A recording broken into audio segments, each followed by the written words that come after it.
Hey, welcome to BuJo 101. Here you're going to see that I have a bullet journal. A bullet journal can be any type of notebook. This one just happens to be dotted. I bought this Exceed notebook from Walmart for $8. Smaller ones are $6. This one has a hardcover. It has your typical 200 and some pages inside full of dots. And then in the very back of the book, you're going to see it has a little pocket so that you can store some stuff. The notebook also comes with a band so you can wrap it around it and keep it closed. And those are pretty much the basics of a BuJo notebook. Here is the name page. I'm just grabbing some markers so I can write what my name is, phone number if found. You'll notice I have sticky notes all throughout my bullet journal, and that's just because I wanted to plan out what I was going to put on each page, and then I can discard the sticky notes when I no longer need them. This is a good way to plan out your bullet journal, especially if you've never done it before, so you can move your sticky notes around if you decide you want to add something extra to it. This journal happens to include an index, and for this index, you'll see it has a page number and subject. This is really important to bullet journaling, but I don't have anything to put in the index yet. Just keep in mind if you don't have an index, you will need to add one into your notebook. Next up, we have a key, and this key shows what symbols I'll be using throughout the notebook. It's really important to get a key with symbols that you're going to use all the time. For me, I usually just use a dash whenever I take notes or a little special star, but for my bullet journal, I really wanted to follow the method properly, and I can see now that I do the symbols that writer Carol has suggested that it works out very nicely. For each task, I just write a little dot and then the task, and when the task is complete, I can draw an X through it. If you need to migrate or move that task at all, you can just do those different types of arrows or carets, kind of like the greater than or less than sign in math. But you really need to pick what works best for you. Writer Carol also suggests using signifiers like an asterisk or an exclamation point to go alongside these points if something is more important or more special. Your key can be very complex, it can be very simple, and for some of my students out there, I know that you're going to want to color code it, and that's just fine too. Now when we turn the page, if you do not have an index yet, as you can see in the sticky note, you need to put one right here. And there's a lot of ideas on Pinterest and Instagram on what your index could look like. It could also look like mine at the very beginning of the video. It can be very simple. This is to help you quickly find the different months that you have as well as different collections that you will have throughout your bullet journal. Right now, you can see that I'm starting my future log. A future log is a way to get all of your activities for the upcoming year. Now, these activities may reoccur, or they could be future doctor's appointments that are 2 or 3 months down the road. It could be the start of a sports season. It could be when baseball pitching is starting, in the middle of winter like it normally does, I guess. So this is going to hold all of your future events. In this layout, I decided to do it vertical, which means up and down, instead of horizontal, which means across. Now, there's pros and cons to both ways. With the vertical, I noticed when I eventually was writing out my events, it was kind of stubby. There wasn't a lot of space, and so I don't necessarily prefer that, but it was interesting to try. Once again, I'm using very simple colors. So I'm just using a black pen that I tested to make sure it didn't leak through the page, and I'm writing out my calendar. Now, a pro tip on this, if you're writing out a million numbers like this, and it probably will give you a hand cramp, one thing I did is I filled in all the Sunday and Saturday dates and numbers with my pencil just to keep me on track, and I also wrote in the last day of the month, if it ended on the 30th or the 31st, 29th, just to make sure that I wasn't making any mistakes. Now, on this future log, it's going to end up taking me 4 pages to get in all of the months, so 3 months per page. If you don't have a lot of future events, you could probably put this on 1 or 2 pages and be just fine. Now, I want you to know that whatever you do now, you can always do differently in the future. If you don't like it, You don't have to do it again. If you don't like it, you can redo it. If you don't like it, you can rip it out of your book. And as you're going to see up here pretty soon, I'm going to make a really big mistake. And there's different ways to fix that. So here I am writing in my events that are coming up. A lot of them are birthdays, and oftentimes with birthdays, I like to include the person's name, the day, the month it is, and also the year that they were born, because that information never changes year to year and it's really easy to update. Now you can see that I'm updating the month of July, and that's a huge mistake because the book that I'm looking at to copy from, I'm actually looking in January because I've already done an hour of recording and my hand hurt. I was really tired. This was a big mistake in the making. So it wasn't until I was starting copying August I was like, wait a minute, that doesn't happen then. This is ridiculous. And so now I feel like I have ruined my entire spread that has taken me forever to do. In which case, I got creative. I ripped out a piece of paper from the back of the book, from this very book, and I cut a little square with the dot grid that I needed, and I glued it right on there. Well, I tried taping it first and then realized the tape made some like kind of big marks, and I didn't like it, and the tape kept sticking to me, so I ended up gluing it, and I put it right over it, and then I just went back to January and started trying to put the correct dates on the correct months. The reason why I'm showing this and not cutting it out of the video is because people make mistakes all the time, and for perfectionists, oftentimes this can be difficult. You just have to get over it. It's just a notebook, and you're the only person who is probably ever going to be looking at it. So as long as it looks okay for you, that's fine. Now, one thing I could have done is I could have just crossed it all out. That would have been another option, and if I wasn't filming this and trying to show different ideas, I probably would have just crossed it out because I don't care. Now for these front pages, I will say take a bit more time in setting these up, and you can do this however you like, whatever works best for you. There's many ideas out there, and a lot of them include color. I tried to keep mine super basic, as you can see right here in the 2 pages, so that you felt like you could easily recreate this with things that you have at home. The first monthly log spread I would like to show you is the idea of writer Carol, the guy who created the system. This is what he uses and what he found proven to work for him. On the left-hand side of the page, he writes the name of the month, and then all the way down in a row, he lists the dates, 1 through 30 or 1 through 31.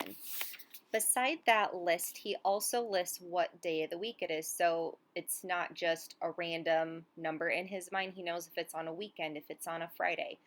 So the column to the right, even though I know it's kind of hard to see, you're going to write down M for Monday, T for Tuesday, W for Wednesday, all the way down. Now for me, this doesn't really work, so this isn't the spread that I use, but like I said, it's the one used in the bullet journal method, so I wanted to show you this idea first. Some people like to highlight Sunday and Saturday with a marker. Some people like to draw little lines, which is what I'm just doing right here because that's what writer Carol does to separate out each week. Very simple, not fancy, anybody can do it. On the right hand side, this is where you're going to write down your tasks using your key bullet points. So if it's a task, it's going to be a dot.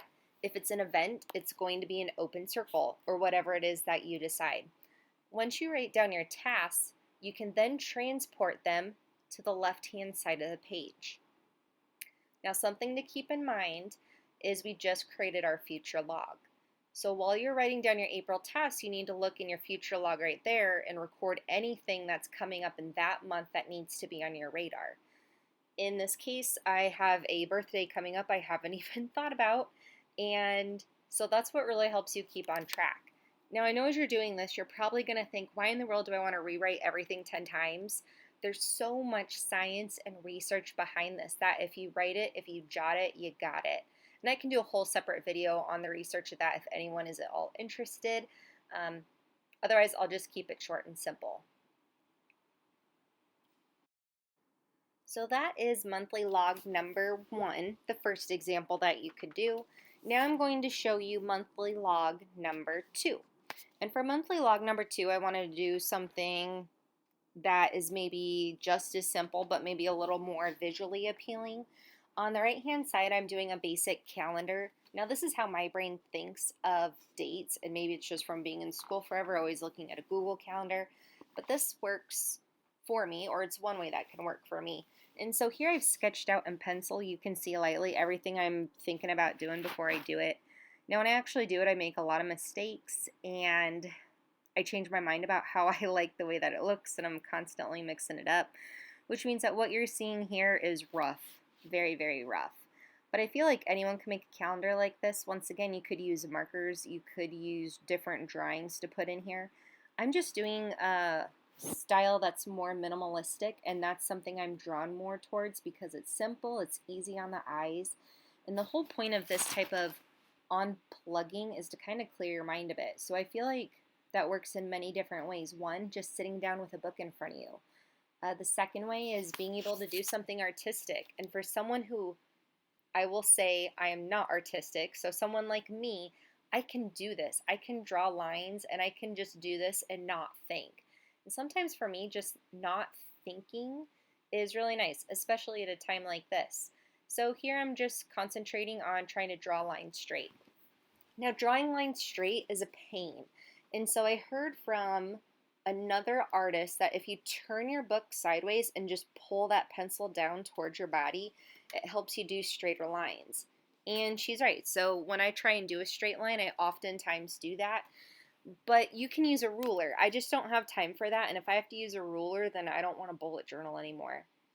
Now on the left-hand side of the page, I had no idea what I was going to do. I was going to do like a box and maybe like a dashboard and write something happy. I normally don't do that. And then I changed my mind and decided I was going to do a circle and maybe do some extra circly things around it. So I found some random tape in our craft set and I just decided to, you can see terribly, terribly outline that. What I've noticed is a bad artist is that if you do something like this where you go over it a couple times and no one can see how bad it was the first time. So you have the first idea of a circle and then you squiggle along there and now it looks like a really nice wreath actually. At this point I had no idea what I was going to do, so I figured I should probably throw some words in. I didn't sketch them out ahead of time and I didn't want to write anything too big. So spring vibes, that's what you get. You may notice that I'm still using just my cursive, nothing fancy. I have never, ever been accused of having nice teacher handwriting, and that's okay. This works for me. And so I want you to feel free that whatever your handwriting style is, it can totally work for you. It doesn't have to be fancy, and it doesn't have to be what you see everyone else doing on social media.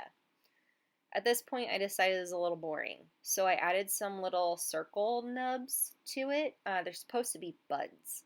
So I just kept turning it around and around until I found some buds that I was really happy with. If I had some more foresight, I may have tried a flower, but I'm not too flowery. I could also add color to this spread. I could easily go in with a green marker if I wanted to and add to it. I just didn't want to. I continued twirling around my book, adding some different buds, adding little leaf looking things that seemed pretty springy to me. Everything I drew is not a flower, so that was very impressive to me because I don't like drawing flowers. They always turn out weird. Some of you are going to do this 100 times better than I am. But once again, this is a second style you can do for your monthly log. For people that need to write down a lot more on their monthly calendars, I have option 3 coming right up. Turning the page, you're going to see that we are starting our option 3 spread. This one is a much bigger calendar, and I typically am drawn to calendars like this because I like to write right on there exactly what I'm doing on days. Oftentimes, especially if it's a Monday night when Ellie has gymnastics and I have other things going on, it's nice to have space to write down multiple events at once or color code it the way you would like it to be. Here you can see that I've turned my bullet journal sideways so I can just pull that pen down straight towards me.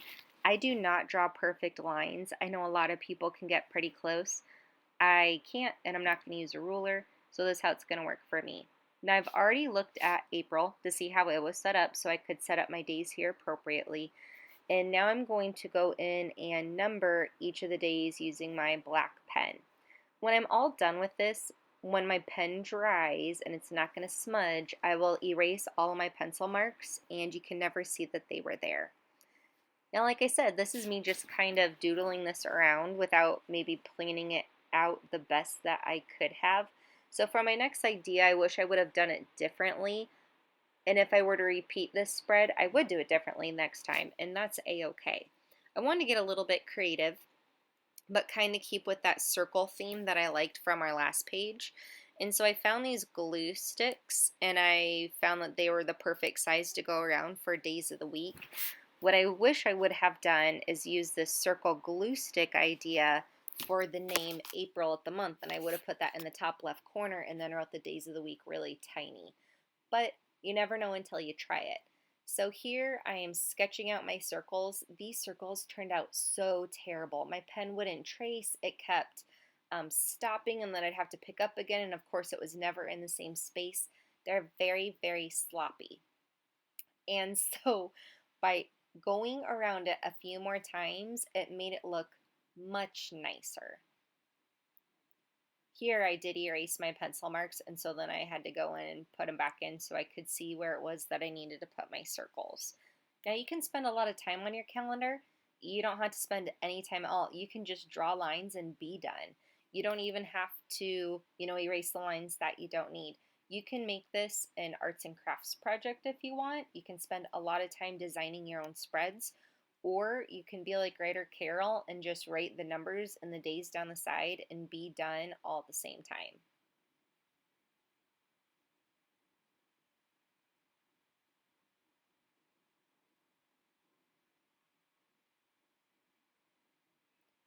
Now I'm going to go in and add those extra lines and go around them a couple times.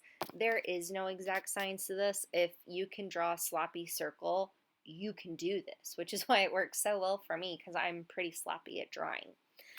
Then I decided to take a thicker marker and write in each of the days of the week just by using the one letter.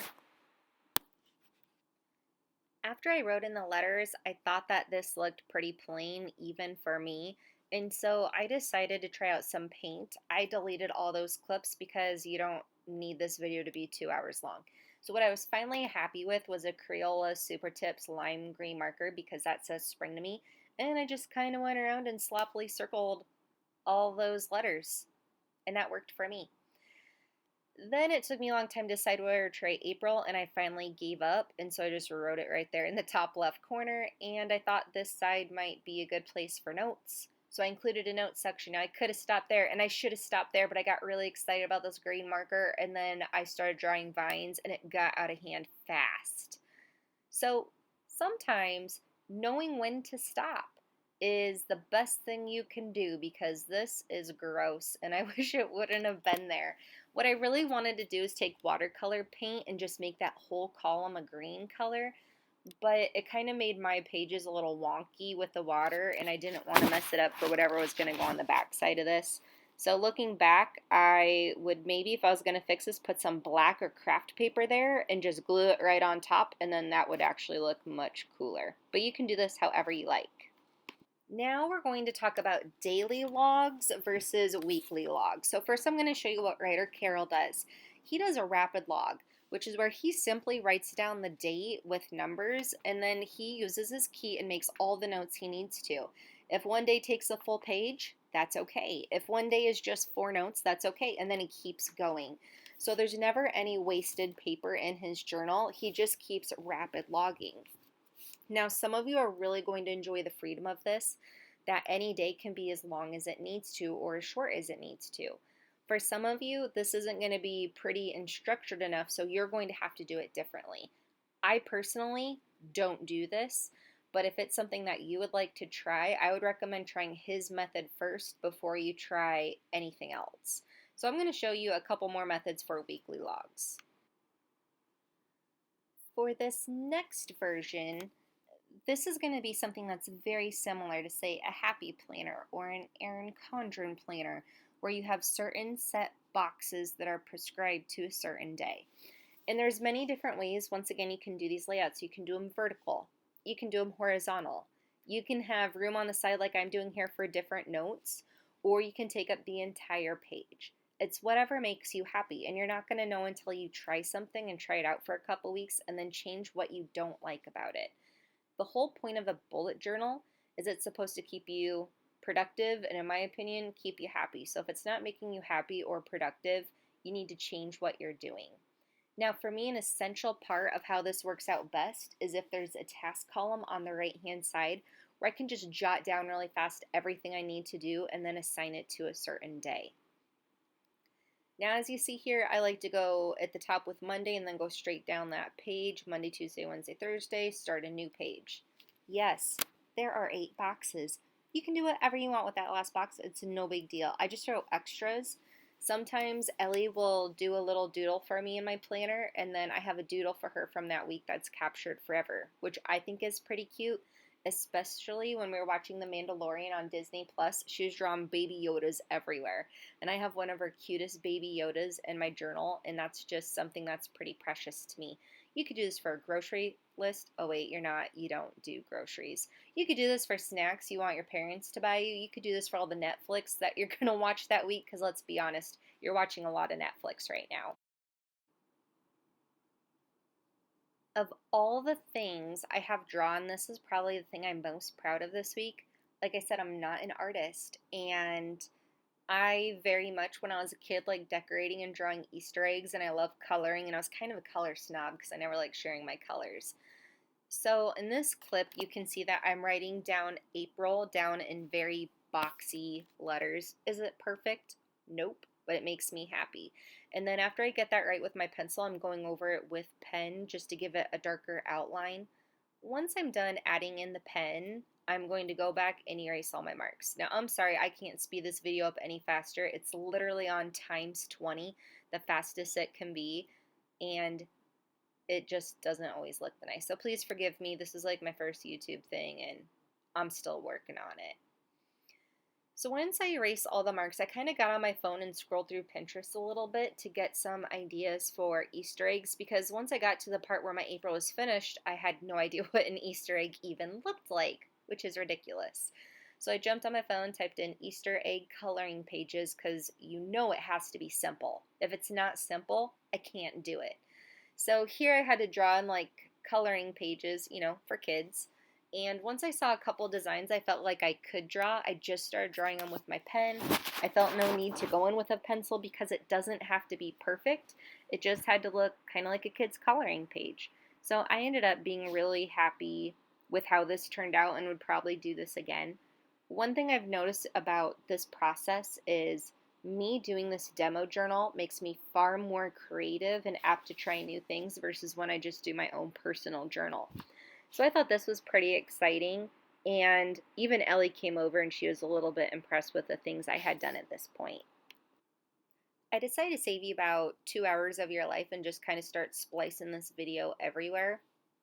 So here you can see I kind of went ahead, still checking out my phone, still getting some different easy to do, like kindergartner could draw shapes, symbols, designs to add to my Easter eggs. These spreads are very easy to do however it is that you like to do them, so just keep in mind that if you don't like this but you like bits and pieces, take the bits and pieces that you like and make it your own. You could easily do this in black and white, you could easily do this with color, you could easily do this with paints, whatever floats your boat. Last, and certainly not least, is what I'm going to call a hybrid log or a gist log. Now, if you've ever been in my reading class, you know that sometimes we do gist journals. And for me, this is kind of the equivalent to that. It's for me getting a gist of my week and what that's going to look like. So on the left-hand page, I'm going to write, get your stuff together, which is gist, each beginning letter. So when you put it all together, this is going to be my task list of what I need to do for the week. So it's like when I have that random thought, like, oh my gosh, I need to sit down and check those bunch of papers. I put it on my checklist right then before I forget. If it's a task I want to make sure I get done at home, I can put a little note there. If it's a goal I have for myself that week, I can put a note there, and that's okay. On the right-hand side of the page, you're going to see that I'm marking out a little space for each day. When I first tried this, I thought there's no way it would work because there's only about 4 lines for each day, and I thought I do way more stuff than that. Truth is, I don't. I do school, I do normal things, I do normal mom things, but the things I put on my get your stuff together list are a little beyond that. So I don't write down every time I go grocery shopping or every time I answer a student's question. I write down kind of my bigger tasks. So for me, this is a good reality check that I can only truly accomplish like 2 or 3 maybe additional items each day, and that's it, because the rest of my day is booked, except now. But in the past, in the future.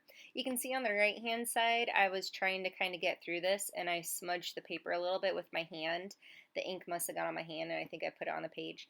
That's okay. It doesn't bother me, once again, because I'm the only one who's going to look at this and it doesn't have to be perfect. So if you find yourself making those small mistakes, give yourself a little bit of a break. Now back to the left hand side, I'm just kind of showing you what a list might look like. Usually I end up with about, I don't know, 10 to 15 items over there by the end of the week. And then I use the bottom for little weird notes. Like, even though you can't see it right now, I was writing down Ellie's Zoom classroom information, what day, what time, what their password is. So I have it ready and available. I did that with my tax form stuff. I know you're teenagers, so you don't do that. But maybe it's what you're going to pack in your bag whenever you go to so-and-so's house or things that you want to keep track of. Then back to the right hand side, you see that I'm using the symbols that I usually use. For example, I'll use an open circle for an event, but when I make appointments, because I do have a lot of appointments, I use a triangle. When I have a task, I make it a little circle, and when I complete the task, I make an X through it. If I don't complete the task, it goes on to the next day, and the next day, and the next day, and the next day. And you might be thinking that's kind of a pain, but the genius is that you need to evaluate each time you write down that task. Is it worth your time and effort? If so, you got to write it down again. And if not, then you can make a strike across it and just get rid of it. Notice here I flip back to look at my monthly spread. Sometimes I go back and I check it just to see if there's anything coming up in that week, to see if I need to include it in my task list. Sometimes there isn't, sometimes there is, but that's the beauty of the bullet journal system. You have these different checks in place. It's 100% customizable. Now this week at your own pace, I want you to create your very own bullet journal, including these items, these logs.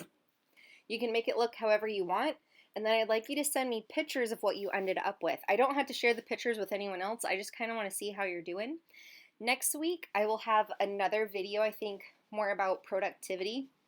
And we're going to get into some cooler stuff like collections and different types of things you can do with your journal. But this is the basics. And until next time, just know that I miss you. And I hope that you're staying safe and healthy. Have a wonderful rest of your week. Bye.